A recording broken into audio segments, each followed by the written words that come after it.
भटनागर की कहानी अकेली। आज स्कूल से आने के बाद न जाने क्यों उसे इस सूने मकान और बंद कमरे में घुटन हो रही थी। मम्मी पापा रोजाना की तरह अपने अपने काम पर गए हुए थे। उसने इस घुटन से उबरने के साथ ही बगल वाले बंगले का जायजा लेने की दृष्टि से बालकनी का दरवाजा खोल दिया। बालकनी में आकर ठंडी हवा के झोंकों से सराबोर होकर उसने कुछ चैन महसूस किया।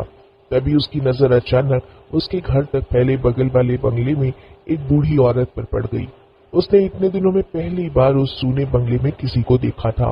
सफेद साड़ी में लिपटी रुई की तरह सफेद उलझे बालों में वो नंगे पैर ही बंगले के बड़े बगीचे में अमरूद बीनती बीनती उसके मकान तक आ पहुंची थी।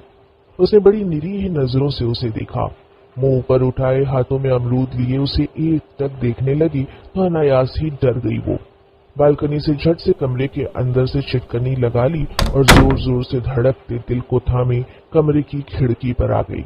मम्मी स्कूल गई हुई थी और पापा ऑफिस।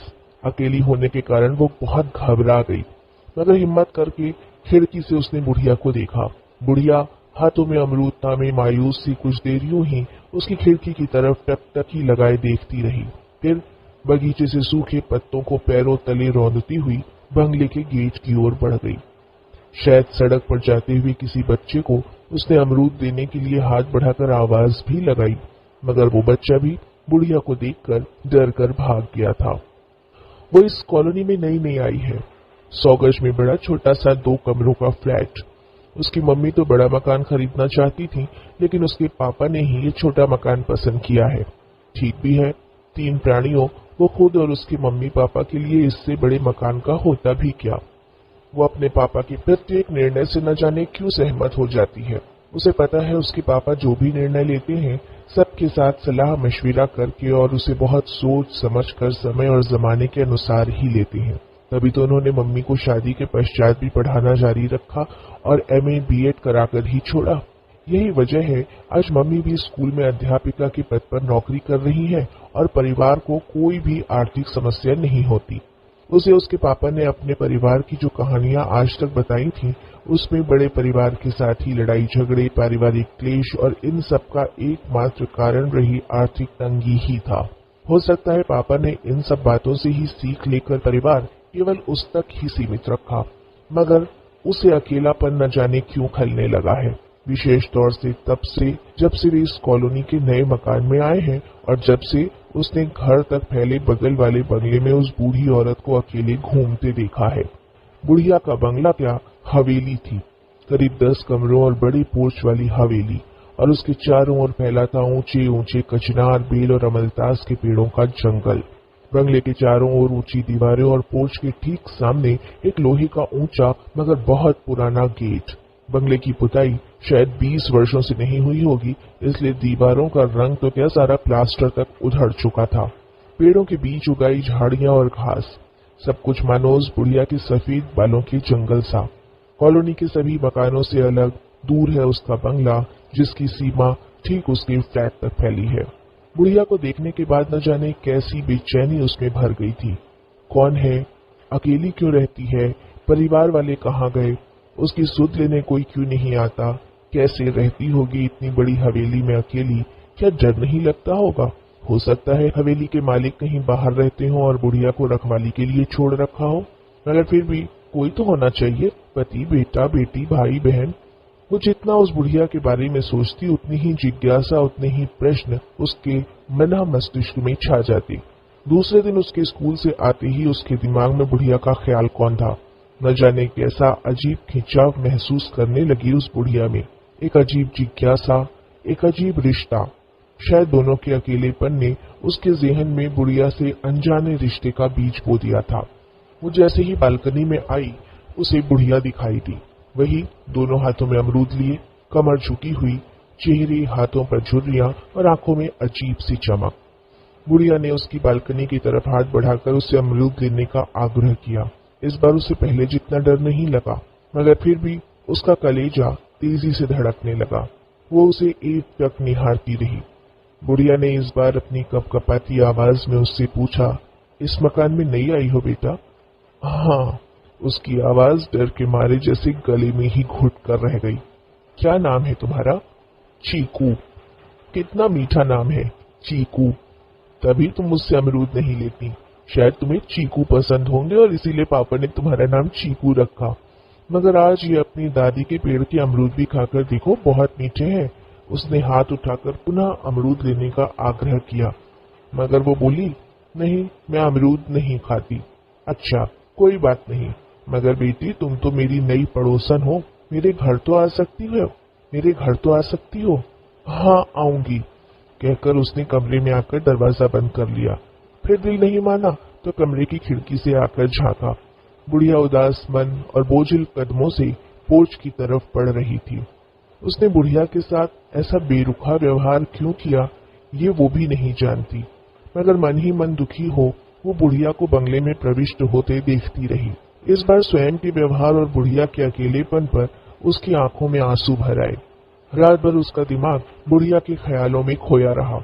सोचती रही कि क्यों ना मम्मी पापा को बता दे, अपने मकान के बगल वाले बंगले की बुढ़िया मुझे अमरूद देती है, मुझे घर बुलाती है और वो खुद भी उसके घर जाकर उसके बारे में सब कुछ जानना चाहती है। आखिर वो भी तो घर में अकेले बोर हो जाती है। मगर उसे पता है कि उसकी इजाजत उसके मम्मी पापा उसे कभी नहीं देंगे। वो मन मारकर ये निर्णय कर सो गई कि अब वो बालकनी में नहीं जाएगी, और यही सोचकर वो करीब 1 हफ्ते तक बालकनी में नहीं गई। मगर दिल से मजबूर वो अपने कमरे की खिड़की से बुढ़िया की गतिविधियों पर नजर रखती रही।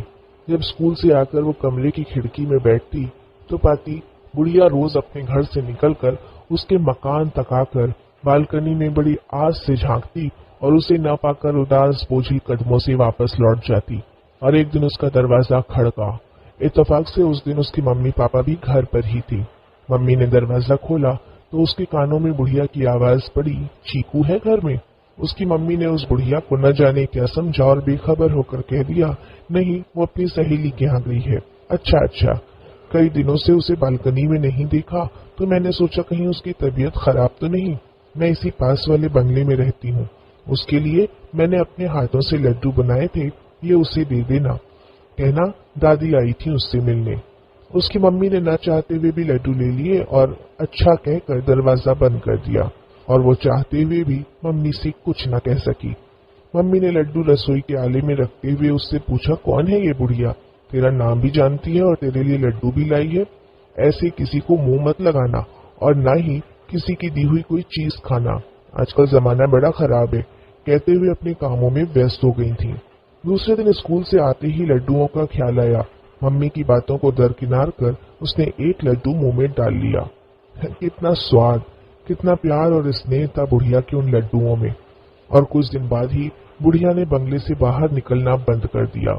वो खिड़की से बुढ़िया के निकलने का इंतजार करती, मगर वो 3-4 दिन तक बाहर दिखाई नहीं दी। दिन उगता और ढल जाता, एक खालीपन उसे अंदर ही अंदर कचोटने लगा। और एक दिन स्कूल से आने के बाद उसने बुढ़िया के यहाँ जाने का फैसला कर ही लिया। बंगले के बड़े गेट को धीरे से खोलकर वो अंदर दाखिल हो गई। तमाम झाड़ियों पेड़ों को पार कर वो पोर्च से अंदर बरामदे और फिर कमरे की ओर बढ़ी। उसने देखा बुढ़िया एक पलंग पर दरवाजे की तरफ करवट लिए लेटी थी। उसे देखते ही बुढ़िया की आंखों से आंसू ढलक पड़े।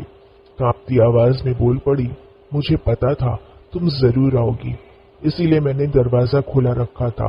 3-4 दिनों से मुझे बुखार आ रहा है, सो बाहर ही नहीं निकल पाई।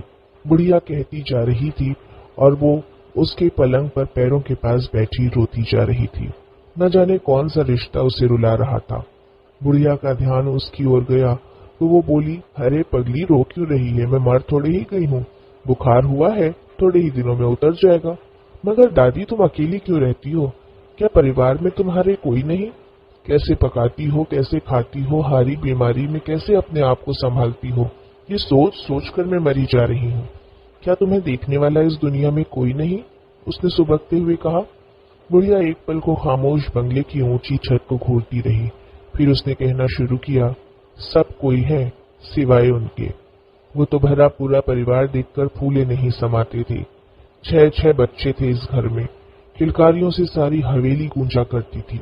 वो यही कहते थे, अरे भाग्यवान, इतने बच्चे हैं, बुढ़ापा आराम से कटेगा।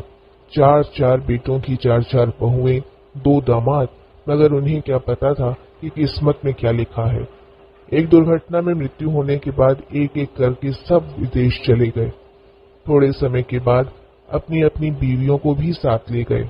बेटियां आती रहीं, फिर जैसे जैसे उन्होंने देखा कि बुढ़िया हाथ पैर हिलाने लायक भी नहीं रही, कहीं उन पर बोझ न बन जाए, सो उन्होंने भी किनारा करना शुरू कर दिया। फिर आंखों में भर आए आंसुओं के सैलाब को अपने दुपट्टे से पोंछती हुई एक दीर्घ श्वास छोड़कर बोली, अब कई सालों से कोई नहीं आता।